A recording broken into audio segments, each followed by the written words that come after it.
Sekalian aku pengen tahu pendapat kalian, kenapa orang-orang yakin aku bohong, Hmm. sehingga merasa berhak menghina aku, merasa berhak untuk ceramahin aku, dan pengen ngetes aku gitu.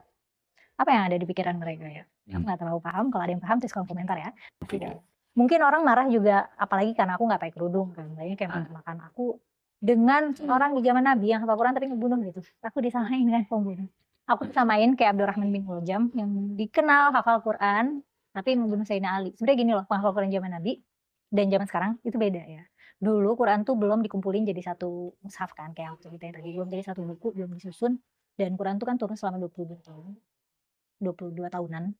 Ada yang turun di Mekah, ada yang turun di Madinah, dan tempat lain juga. Nah, sebelum Quran menjadi satu mushaf, tidak ada yang hafal Quran secara utuh dan sesuai urutan kitab sekarang. Ya kecuali mungkin Nabi ya, karena saat itu kan penyusunan mushaf itu katanya tauqif itu sesuai perintah Nabi yang mana itu perintah Tuhan gitu, sebagaimana dibimbing oleh Tuhan. Nah, di kolom komentar Reels itu banyak banget yang bilang, wah bohong gitu. Terus menariknya banyak yang mau ngetes. Awalnya aku abaikan karena ya ngapain juga aku membuktikan diri, aku nggak punya hutang untuk membuktikan diri pada siapapun gitu. Aku nggak butuh validasi siapapun gitu. Aku udah dapat validasi guru-guruku, udah dapat validasi dari institusi-institusi tempat aku belajar, ya itu udah cukup gitu. Aku nggak punya kepentingan membuktikan diri. Assalamualaikum warahmatullahi wabarakatuh. Alhamdulillah pada kesempatan kali ini saya bisa menyapa teman-teman sekalian lagi dimanapun berada, para subscriber dan para netizen dan para haters dimanapun berada, semoga dalam keadaan sehat walafiat. Pada kesempatan kali ini saya akan menanggapi videonya Mbak Kumaila yang mana beliau itu sebenarnya risih, merasa tidak nyaman dituduh pembohong, tidak hafal Quran, padahal beliau hafal Quran beneran 30 juz kata beliau. Jadi dia merasa tidak nyaman, merasa ini karena banyak orang yang menghina beliau ya. Menghina Mbak Kumaila ini banyak. Jadi apakah mereka berhak menghina Mbak Kumaila sehingga sampai berkata-kata nggak enak mungkin ya. Nah, kita tonton videonya Mbak Kumaila seperti apa ini. Sekalian aku pengen tahu pendapat kalian, kenapa orang-orang yakin aku bohong, sehingga merasa berhak menghina aku, merasa berhak untuk ceramahin aku, dan pengen ngetes aku gitu. Apa yang ada di pikiran mereka ya? Aku nggak terlalu paham, kalau ada yang paham tulis kolom komentar ya. Baik, untuk yang ini saya ingin ngasih jawaban mungkin ya Mbak Kumaila, kenapa orang itu mengira Mbak Kumaila itu bohong dan ngerasa berhak menghina Mbak Kumaila ya, karena alasannya simpel sih. Karena Mbak Kumaila itu sering menyenggol atau sering berstatement bahwa Al-Quran itu isi-isinya adalah dongeng, kata Mbak Kumaila. Al-Quran itu isi-isinya adalah cerita-cerita para nabi yang belum tentu benar, kata Mbak Kumaila. Terus menghafal Quran itu tidak penting, seakan-akan sama dengan burung beo, kata Mbak Kumaila. Itu kan menyakitkan sekali. Nah, Mbak Kumaila mungkin tidak merasa karena ngomong sendiri, nggak ada yang ngoreksi begitu. Nah, ini koreksi dari saya. Misalkan Mbak Kumaila mau ada pikiran seperti itu atau mau berpendapat seperti itu, silakan. Tapi untuk diri Mbak Kumaila jangan dipublikasikan atau bahkan menanya kepada orang-orang. Pernah nggak sih berpikir seperti ini? Nah, itu kan seakan-akan mengajak orang lain untuk bersama-sama berpikiran sama seperti Mbak Kumaila ini. Itu kan nggak baik. Mayoritas orang Indonesia itu agamanya agama Islam. Dan tentu tersinggung dong dengan kata-kata Mbak Kumaila itu bahwa penghafal Quran itu tidak penting, tidak perlu diagung-agungkan, tidak perlu dilebih-lebihkan. Karena penghafal Quran itu seakan-akan hanya beo, tingkat kognitifnya terendah, kata Mbak Kumaila. Itu kan menghina kalau menurut saya ya, menghina sekali pada penghafal Quran yang lainnya.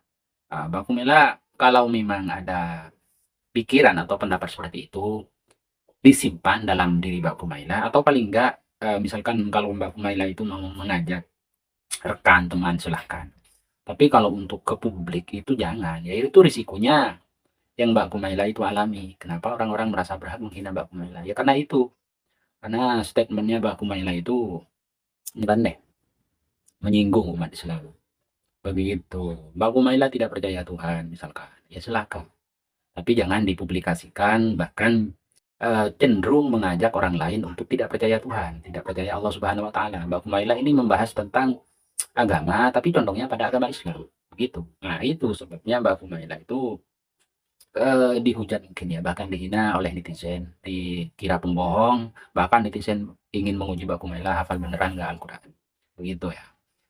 kira-kira yang ada di pikiran netizen ya, ini cukup mewakili mungkin ya, walaupun tidak 100%, paling tidak 85% mewakili perkataan saya. Kenapa Mbak Kumaila merasa dihina, merasa seakan-akan Mbak Kumaila dianggap bohong. Nah, itu alasannya yang tadi. Mbak Kumaila silakan berpendapat sesuai Mbak Kumaila, cuman jangan dipublikasikan. Kan cenderung mengajak orang lain untuk berpendapat sama seperti Mbak Kumaila. Kita lanjut nonton video. Mungkin orang marah juga, apalagi karena aku nggak pakai kerudung kan, banyak yang makan aku dengan orang di zaman Nabi yang hafal Quran tapi ngebunuh gitu. Aku disamain dengan pembunuh. Aku disamain kayak Abdurrahman bin Muljam yang dikenal hafal Quran tapi membunuh Sayyidina Ali. Sebenarnya gini loh, hafal Quran zaman Nabi dan zaman sekarang itu beda ya. Dulu Quran tuh belum dikumpulin jadi satu mushaf kan, kayak waktu kita tadi, belum jadi satu buku, belum disusun. Dan Quran tuh kan turun selama 22 tahun. 22 tahunan. Ada yang turun di Mekah, ada yang turun di Madinah, ada yang tempat lain juga. Nah, sebelum Quran menjadi satu mushaf, tidak ada yang hafal Quran secara utuh dan sesuai urutan kitab sekarang. Ya kecuali mungkin Nabi ya, karena saat itu kan penyusunan mushaf itu katanya tauhid itu sesuai perintah Nabi yang mana itu perintah Tuhan gitu, sebagaimana dibimbing oleh Tuhan. Nah, di kolom komentar Reels itu banyak banget yang bilang, wah bohong gitu. Terus menariknya banyak yang mau ngetes. Awalnya aku abaikan karena ya ngapain juga aku membuktikan diri, aku nggak punya hutang untuk membuktikan diri pada siapapun gitu. Aku nggak butuh validasi siapapun gitu. Aku udah dapat validasi guru-guruku, udah dapat validasi dari institusi-institusi tempat aku belajar, ya itu udah cukup itu. Aku nggak punya kepentingan membuktikan diri. Tapi lama-lama aku pantau menarik juga membuat bahan eksperimen kecil-kecilan. Nah, jadi terus aku bersedia untuk dites netizen. Ini menarik sekali karena apa sih keperluannya? Maksudnya apa keperluan mereka ngetes aku kalau misalnya aku nggak lulus gitu? Apakah status hafal Quran aku dicabut gitu? Atau apa gitu? Nah, aku tuh nggak bakalan kepikiran. Aku nggak bisa relate karena nggak bakal kepikiran untuk ngatain bohong. Apalagi nantangin ngetes hafalan ke orang asing yang ngaku hafal Quran gitu. Aku kan bukan gurunya dia gitu, atau bahkan bukan siapa-siapa dia. Nah, tadi aku nggak mau share hasil live-nya karena aku merasa konyol aja harus share itu konyol gitu. Aku kan merasa bahwa hafal Quran itu tidak seistimewa itu dan tidak perlu diagung-agungkan, tidak perlu diglorifikasi. Nah, aku agak risih sama itu gitu. Menurut aku glorifikasi penghafal Quran itu agak salah sasaran ya. Jadi kemudian aku setuju untuk dites netizen karena aku ingin mengobservasi yang ngetes aku gitu. Aku rasa ini jadi pengalaman menarik buat aku. Tapi setelah beberapa kali dites ya bosan juga gitu. Nah, ini videonya aku lampirkan di sini di akhir video setelah video ini selesai kalau mau nonton. Tapi saranku sih baiknya nggak usah ditonton ya. Aku tidak merekomendasikan karena panjang dan boring. Jadi aku pamit dulu ya sekarang. Nah, itu dia videonya ya. Jadi beliau ini sampai dituduh seperti Abdurrahman bin Muljam, yaitu pembunuh Sayyidina Ali karramallahu wajhah.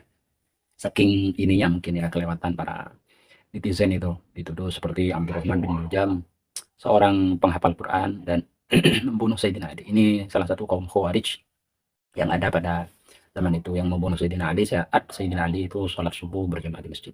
Nah, sebenarnya keterlaluan sih kalau sampai disamakan dengan Abdurrahman bin Muljam karena dia kan pembunuh. Mbak Kumaila ini tidak membunuh, cuman pemikirannya aja nyeleneh dan dipublikasikan. Nyeleneh boleh-boleh saja asal jangan dipublikasikan atau bahkan cenderung mengajak orang lain untuk berpikir nyeleneh. Dari semua pemikiran Mbak Kumaila atau statementnya Mbak Kumaila ini banyak sekali yang berdasarkan asumsi sendiri. Contohnya nih, menurut saya ketika ditanya atau berstatement sendiri dia pasti mengeluarkan menurut saya. Nah, begitu. Artinya tidak mendasar sebenarnya. Kalau hanya menurut saya, semua orang bisa berpendapat seperti itu. Dan Mbak Kumaila ini, kalau hanya menurut saya dan orang lain tertarik dan mengikuti menurut sayanya Mbak Kumaila ini, yang condong sesat ya menurut saya. Kenapa saya bilang sesat? Ya karena beda dari kebanyakan. Beda dari kebanyakan orang di Indonesia terutama ya.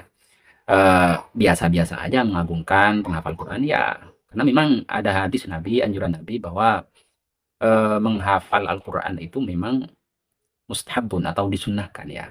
Disunnahkan, dianjurkan, nggak usah menghafal. Baca Al-Quran saja dapat pahala. Baca Al-Quran. Bagaimana orang yang menghafal? Karena kalau orang yang menghafal tentu diulang-ulang. Nah, dari situ sudah pahalanya nampak ya. Ya wajar kalau orang itu menilai atau mengagungkan orang yang menghafal Al-Quran. Dari segi agama ya. Ya karena kenapa ya? Karena itu istimewa dong. dari orang yang lain, kan begitu. Ini dari zaman dulu udah ada, masa Mbak Humaila dari sekian banyak orang hanya Mbak Humaila yang pintar menilai, kan begitu. Dari situ sudah jelas, selain memang dianjurkan oleh Nabi bahwa penghafal Al-Quran itu istimewa baik masih hidup di dunia ataupun sudah meninggal nanti di alam kubur. Ya memang butuh perjuangan berat untuk menghafal Quran. Mbak Humaila saja yang kemarin, ya maaf ya, belum semungkin yang ini, yang Mbak Humaila ini. Walaupun Mbak Humaila tidak ngaku mungkinnya, tapi setidaknya dia mengaku bahwa hafiz 30 juz. Tapi mending ketimbang tidak hafal sama sekali begitu. Tapi walaupun hafal, ya jangan statement nyeleneh-nyeleneh lah. Ya kalau memang mau kemana, ya silahkan kemana. Tapi kalau memang masih percaya dan ingin memeluk agama Islam dengan benar, ya jangan dihina-hina, kan begitu. Cukup sekian. Assalamualaikum warahmatullahi wabarakatuh.